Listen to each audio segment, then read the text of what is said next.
నమస్కారం అండి. ఎంఎస్ రామారావు గారి ఇల్లు ఒకసారి చూసిపోదామని వచ్చామండి. కూతురు కొడుకా అండి? అసలు ఈ రూమ్ లోకి ఎంటర్ అవ్వగానే ఆయనే కనపడుతున్నారండి. ఆయన మన గురించి పుట్టాడండి, అంతే అంతే అంతే అంతే. తులసిదాస్ గారు వాల్మీకి కలిసి పుట్టాడు, అంతే తెలుగు వాళ్ళ గురించి. అంతేనండి. తాతగారు గొంతు విని పులకించిన హృదయం ఉండదు. అవునండి.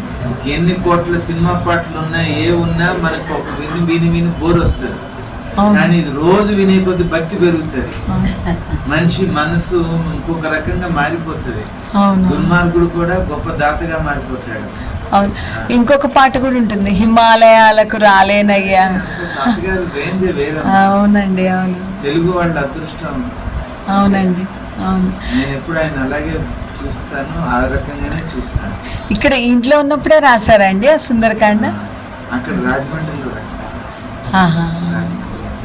అంటే ఆల్ ఇండియా రేడియోలో వర్క్ చేసినప్పుడు ఇక్కడికి వచ్చారా? ఆల్ ఇండియా రేడియోలో ఆయన వర్కే చేయలేదండి. చేయలేదా? తప్పుడు ఇన్ఫర్మేషన్. ఫస్ట్ ప్లేబ్యాక్ సింగర్ అండి సినిమాలో. 20 సంవత్సరాల పైన ఉన్నాడు ఆయన. అక్కడ బతకలేక గుంటూరు వెళ్ళిపోయాడు. గుంటూరు నుంచి రాజమండ్రి వెళ్ళిపోయాడు. ఒక హాస్టల్లో వార్డెన్ కింద పనిచేస్తూ ఉంటే మా మావయ్య చెప్పబెట్టకుండా ఇల్లు పారిపోయి ఎయిర్ ఫోర్స్లో జాయిన్ అయ్యాడు. 1971లో వారు వస్తే వారు ఫ్లైట్ క్రాష్ అయిపోతే చచ్చిపోయాడు అన్నారు. చేతికంది వచ్చిన కొడుకు బతుకున్నాడో చచ్చిపోయాడు కూడా తెలియదు.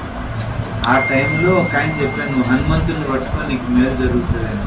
అప్పుడు హనుమాన్ చాలీసా సుందరకాండ రాస్తే 3 years తర్వాత కంప్లీట్ అయ్యే టైంకి మా మాయ సేఫ్లీ ఇంటికి వచ్చాడు. That was the history behind Sundarakanda. ఆ తర్వాత హైదరాబాద్లో తెలుగు అసోసియేషన్ వాళ్ళు ప్రోగ్రామ్ పెడితే వరల్డ్ తెలుగు కాన్ఫరెన్స్, అందులో సినిమా పాటలు పాడటానికి పిలిస్తే తాతగారు ఒక పాటలు పాడుతూ నేను ఇలా సుందరకాండ రాశానని పాడాడు. అది విని ముగ్ధులే ఇంకా మరుసటి రోజు వారం రోజులు సిటీ సెంటర్ లైబ్రరీలో ప్రోగ్రామ్ పెట్టారు. ఆ తర్వాత అది బాగుండి ఆల్ ఇండియా రేడియో వాళ్ళు రికార్డ్ చేసుకున్నారు.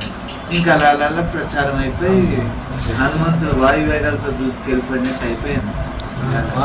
ఓ చరిత్ర అంతే. ఓకే, అయితే ఇప్పుడు కన్న కొడుకు దీనికోసం వచ్చిన ఇదన్నమాట ఇది. అమ్మో, ఆఫ్టర్ 3 years ఆయన వచ్చారు క్షేమంగా, అంటే మామూలు విషయం అసలు. అంటే అంత క్రాష్ అయిన ఫ్లైట్ లో ఆయన క్షేమం గురించి పాడాడు, కొడుకు సురక్షిత. అమ్మ బాబోయ్.